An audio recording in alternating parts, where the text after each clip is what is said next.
Okay, so let's have now the last lesson for this week, which is the random variables and discrete probability distribution. So this is the types of probability distribution wherein ang titignan na natin dito if the variables is discrete or continuous. So for this lesson, we will have first the discrete random variables, and then on Tuesday for the new lesson we will have the probability distribution for continuous random variables. Okay, so this will be the objective of this lesson. First, we will define the following terms operationally. So when we say defining a term operationally, we will apply it in real life situation para makita natin yung definition ng salitang yon. So we will have chance experiment, chance variable, discrete random variable, and also we have the continuous random variable.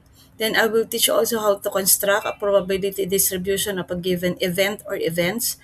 And of course, we will compute mean, variance, and standard deviation of a discrete random variable. So again, remember, we're talking of probability distribution for discrete random variable. That is why parang we will have a new set of formula in computing the mean, the variance, and of course the standard deviation. So let's have first the first definition, objective rather. So we will define the terms chance experiment, chance variable, discrete and continuous random variable. Okay, so let's say this is the scenario. So let's say we have here table 1 showing the frequency and relative frequency distribution of the number of TVs owned by Mandaluyong City families. So dito mga anak, random sampling ang ginamit. Kaya pwede natin gamitin yung discrete random variable. So first, ano yung ibig sabihin ng chance experiment? So dito makikita ninyo, we have the number of TVs owned. So merong pamilya na walang TV kaya 0. Yung mga pamilya na isa lang ang TV, merong mga pamilya na 2, at merong pamilya na mga 3. 3 ang TV. Tapos dito sa frequency makikita natin, out of 500 families, 34 ang walang TV, 316 ang isa lang ang TV, 132 ang 2, at 18 ang 3 ang TV. Okay, then we have here the relative frequency. Okay, so ano yung sinasabi natin na chance experiment? So yung chance experiment, yun yung ginamit na sampling technique para makakuha ng 500 na respondents. Okay? Dahil random, kaya chance experiment. So, ibig sabihin, di ba, pag sinabi natin random, lahat ng members ng population may chance na mapili as sample. So dito kasi 500 families lang naman ang sinurvey, 'di ba? So kahit sino basta nakatira sa Mandaluyong, kasi Mandaluyong City families 'yan, ay pwedeng mapili as sample. So yun yung tinatawag natin na chance experiment. Pag sinabi naman natin na chance variable, a random variable is a function or rule that assigns a number to each outcome of an experiment. Kaya dito mga anak, sa table natin, ang chance variable dito is yung numbers of TVs owned. Okay? Chance variable yan kasi halimbawa napili yung family ninyo, hindi naman nila alam kung ilan ang TV na meron kayo. 'Di ba? Kaya chance variable ang tawag. Okay? So, again, ulitin natin, yung chance experiment, yun yung sampling techniques na ginamit, and random kasi kaya chance, 'di ba? Meaning lahat ng member ng population ay may chance, kaya siya chance, ay may chance na mapili as sample. Then yung chance variable dito sa example natin, yun yung number of TVs owned kasi yun yung aalamin, 'di ba? Yun yung kukunin natin na data talaga kung ilan ang pagmamay-aring TV ng 500 na mapipili natin na na sample sa pamamagitan ng random sampling techniques. Okay? Tapos 'di ba yung sinasabi natin na yung random variable natin na ire-represent ng x. Kaya ito, halimbawa sa table nakakita kayo ng x. Yan. So, ibig sabihin, yun yung ating random variable. Okay? Ngayon ito, pwede siyang discrete or continuous. Pero dito, since ang method na ituturo ko is for discrete random variable. Magko-concentrate muna tayo sa discrete random variable. Ayan ha. So, 'di ba ito alam naman na natin, pag sinabi nating discrete variable, nag-a-assume tayo na yung values ay countable. 'Di ba? Pagka naman continuous, uncountable, yung kino-consider natin na uncountable. Pero pwede din natin siyang i-assume na values between any two specific values. Halimbawa, 'di ba, ang definition natin ng probability is between 0 and 1. So ibig sabihin, merong mga numbers na nasa pagitan ni 0 at saka ni 1. So yung mga numbers sa pagitan ni 0 at saka ni 1, pwede natin yung i-consider na continuous random variable. Ayan, okay? So, yung discrete probability distribution natin, it consists of values of a random variable that can assume and the corresponding probabilities of the values. Yung values na makukuha natin dito, okay, ay pwede siyang ma-determine theoretically or by observation. So, yung theoretically na sinasabi natin dito, halimbawa, ang isang land area ay kaya lang makapag-accommodate ng, sabihin natin na 10 organisms, halimbawa. So, theoretically speaking, alam natin na ang sample natin doon hanggang 10 lang. So, yun yung sinasabi natin na theoretically. Pero kung halimbawa, ikaw mismo yung mangangalap ng data mo, yun yung true observation. Okay? So, meron tayong several requirements for the distribution of discrete random variable. So, ibig sabihin, kapag hindi na-meet itong 4 na requirements, ibig sabihin, hindi natin pwedeng i-apply yung ruling for probability distribution of discrete random variable. Ayan ha. Okay, ano yung unang condition? Kailangan yung probability of x, again ha, yung x na tinatawag natin dito, yun yung random variable natin mismo ha. Halimbawa nga dito sa table na to, yung number of TVs owned. Yan, okay? The probability of x should be equal to 1, okay? But it should be greater than or equal to 0. 'Di ba? For ano 'yun for all random variable. Okay? Then pagka naman kumuha tayo ng summation ng ng probability ng random variables natin, summation, ibig sabihin you have several observations, you have several values for probability of discrete random variable. Pag kinuha mo 'yun, yung summation nila, dapat equal to 1. Ayan ha, kasi 'di ba, paulit-ulit tayo, ang definition ng probability is any number between 0 and 1. So, ibig sabihin, hindi tayo mag-exceed sa 1. Kaya pag kinuha ninyo yung summation, it doesn't matter how many values of probability of random variables ang meron kayo, lagi mag-i-equal siya sa 1. Yun ha. Then dapat yung listing natin is exhaustive. Pinaliwanag ko to kahapon, di ba? Pag sinabi natin exhaustive, dapat may lalabas at lalabas. Kung natatandaan niyo yung example ko nga, halimbawa, dalawang candidates running for presidency, tapos papipiliin nyo sila, sino ang pipiliin nila, si candidate A ba or si candidate B? So exhaustive yun kasi kailangan may pipiliin sila. 'Di ba? Hindi pwedeng pareho or hindi pwedeng wala akong napipili. Okay? Kailangan isa doon sa mga candidates ang pipiliin nila. Pag pareho nilang pinili, hindi mo siya pwedeng isama as sample. Pag wala naman siyang pinili, ganun din, hindi mo siya pwedeng isama as sample. Kailangan yung listing mo, may pinili sila. 'Di ba? In-explain ko 'yan sa inyo kahapon. And aside doon sa pagiging exhaustive, dapat yung outcome mutually exclusive. So katulad ng example natin kahapon, halimbawa pinili mo na si candidate A, hindi mo na pwedeng piliin si candidate B kasi mutually exclusive yung dalawa. Pag pinili mo na si candidate B, hindi mo na pwedeng piliin si candidate A. Ayan ha. Okay, so ito, turuan ko na kayo paano mag-construct ng probability distribution. So let's say this is the experiment. Halimbawa, magta-toss tayo ng 3 coins. Tossing 3 coins, hindi tossing coins 3 times. Magkaiba yun ha. Ibig sabihin dito, 3 coins yung sabay-sabay na ito-toss. Okay? Tapos, ang titignan natin dito, yung probability na lalabas ang tail. Kaya dito, let x represent the number of tails. So, ibig sabihin, ang random variable natin dito is yung paglabas ng tail. Okay? So, di ba kung 3 yan, ang random variable natin dyan is sa tatlong coins, walang lalabas na tail. Okay? So, ano ibig sabihin nun, ma'am? Sa tatlong coins, head lahat. Ito yon. Okay? So, yung unang coin head, yung pangalawang coin head, yung pangatlong coin head. Again ha, sabay-sabay ito toss yung tatlong coins. Ayan ha, kaya kung ano yung kakalabasan, yun yung magiging sample space ninyo. Then, pwede din na out of 3, isa lang ang tail. 'Di ba? Pwedeng head yung una, head yung pangalawa, tail yung pangatlo. Or pwede din namang head yung una, tail yung pangalawa, head yung pangatlo. Or pwede din namang tail yung una, tapos yung dalawang natitirang coins ay parehong head. Ngayon, syempre, kung meron tayong one tail, meron din tayong two tails. 'Di ba? So, pwedeng doon sa unang coin ay head, then yung dalawang coin ay parehong tail. Okay, then pwede namang yung unang coin tail, yung pangalawa head, yung pangatlo tail.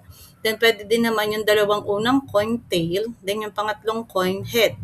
Then pwede din naman na sabay-sabay lalabas yung tails. Okay, again ha, uulitin ni ma'am, ang probability distribution na hinahanap natin dito, yung random variable na hinahanap natin dito is yung paglabas ng tails kung maghahagis ka ng tatlong coins ng sabay-sabay. Okay? So, bilangin natin to. 1, 2, 3, 4, 5, 6, 7, 8. Kaya, ang number of possible results natin dito is 8. Kaya kung mapapansin ninyo, 8 lahat yung nasa ilalim niyan. Ma'am, bakit 1 over 8 lahat? Kasi di ba ito, isa out of 8. Ito rin, 1 out of 8. 1 out of 8. Then 1 out of 8. Then so on and so forth. Okay? Tapos, pag kinuha natin yung probability, okay, bilangin ninyo ilan yung no tails, ilan yung one tail, ilan yung two tails, ilan yung three tails. Ito, 1/8. Bakit 1/8, ma'am? Isa lang siya. 'Di ba? Sa 8, isa lang yung lumabas na tatlo yung walang tails sa tatlong coin. Tapos dito, bakit ito 3? 1, 2, 3. 'Di ba? Ibig sabihin, tatlong beses na observe na isang tail ang lumabas. Same thing here. Bakit ito 3? 1, 2, 3. Ayan, okay? So, ibig sabihin, tatlong beses na observe na dalawang tails ang lumabas. At saka, syempre, yung ating tatlong tails. Isang tatlong tails. Kaya ito 1/8. Tapos mga anak, ito yung table na kailangan ninyo. Ayan, ito talaga, parang summary siya. Ayan, ito yung tables na kailangan ninyo, ha? Okay, ito talaga yung gagawin ninyo. Ito yung nasa objective number 2. Okay, so doon sa unang row, ilalagay ninyo yung yung random variable na na-observe ninyo. Ano yon? Dito sa sample natin, yung x is yung number of tails, di ba? Kaya ito, number of tails. So, meron tayong walang tail, 0. Meron tayong one tail, 1, two tails, 2, at saka three tails, 3. Tapos, yung probability of the random variable, ito yon. Ito yon. Yan. Kaya tinotal natin. Okay? So, we have here 1/8 for 0, 3/8 for 1, 3/8 for 2, at saka 3 for 1/8. Actually, mga anak, kung kaya nyo idiretso na dito sa table na to, kahit naman wala na kayo nito. Basta, kaya nyo nang gawin itong table na to. Kinuha ko lang to para maintindihan ninyo saan nanggagaling yung magiging laman ng table natin for probability distribution ng discrete random variables. Okay? Tapos, pag meron na kayo niyan, pwede na tayong mag-compute ng mean, ng variance, at saka ng standard deviation. Kaya lang, meron lang akong i-introduce na other term na ginagamit sa statistics, specifically if we are talking of probability distribution. Ano yon? Yung mathematical expectation. Okay? Pero wala namang problema dito kasi pag sinabi nating mathematical expectation, mga anak, mean din ang ibig sabihin yan. Mean din. Kaya halimbawa, may nabasa kayong problem na and compute the mathematical expectation. So, ibig sabihin, mean lang ang kukumputin ninyo. Ayan ha. So, same ang formula ng mathematical expectation sa mean, sa probability distribution. Okay? So, bakit siya expectations? Kasi halimbawa, ang nakita ko lang is mean.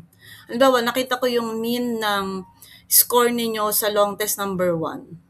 Halimbawa, ang mean na lumabas is 88 for 100 items. Halimbawa, so kung 88 ang means, kahit hindi ko nakikita yung raw score ng bawat isa, magkakaroon ako ng thinking na, so therefore, ang score ng mga bata is malapit sa 88.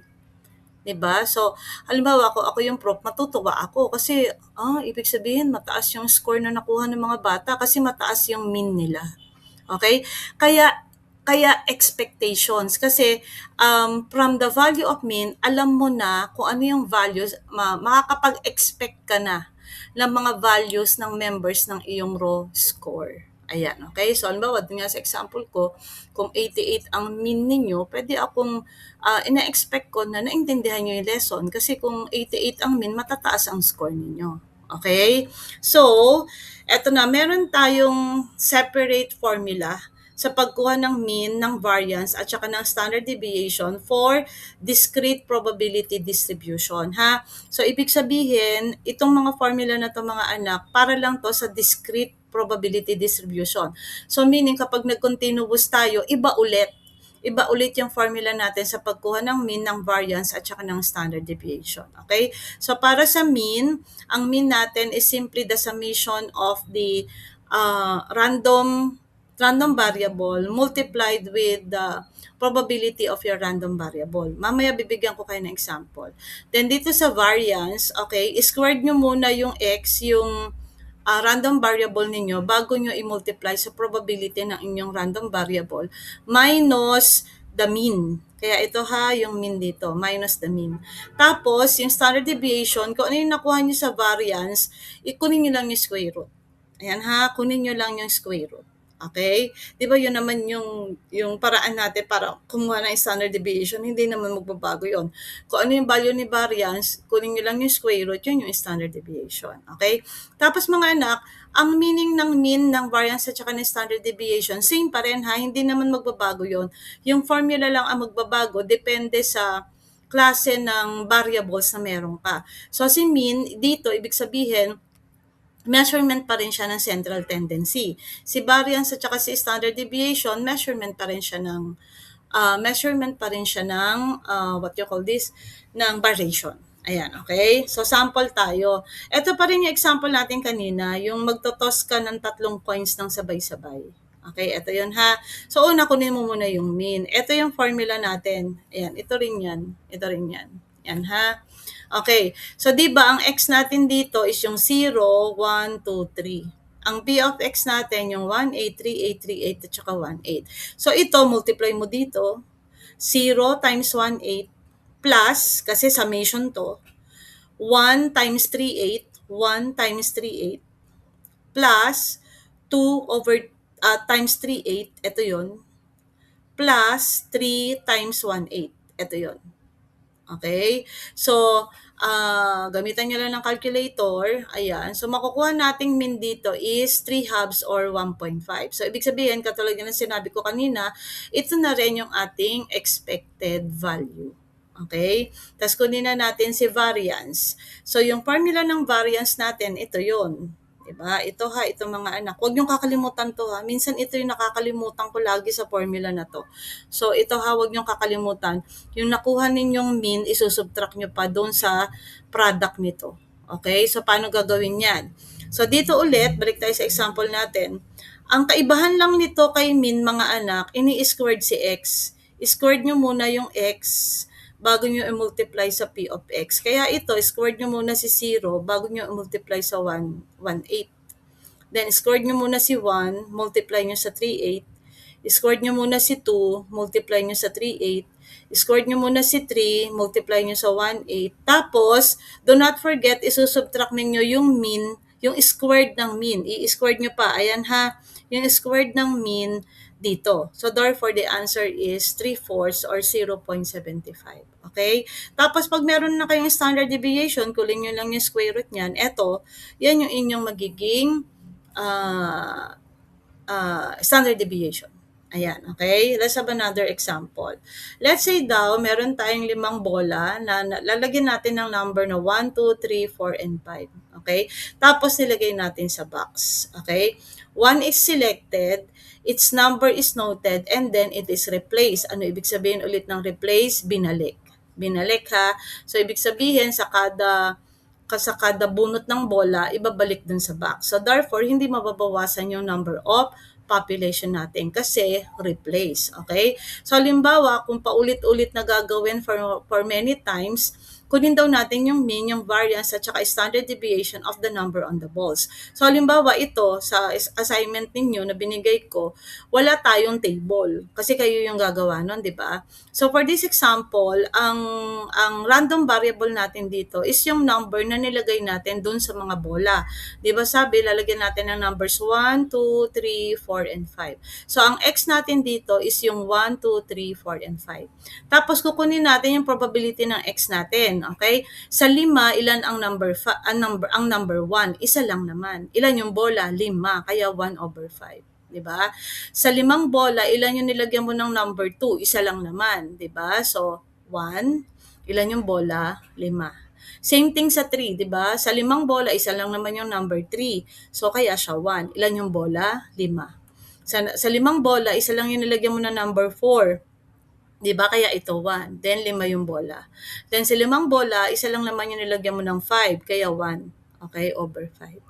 Ayan ha. So nagawa nyo na yung table, pwede na kayong kumuha ng expected value ng standard deviation, ng variance at saka ng standard deviation. Okay, so dito, okay, multiply nyo lang to sa mean, 1 times 1/5 plus 2 times 1/5, ito yon, plus 3 times 1/5, ito yon, plus 4 times 1/5, ito yon, plus 5/1/5, ito yon. Okay, tapos add nyo na lang yan, gamit na lang kayo ng calculator. I will allow you naman to use calculator sa Monday.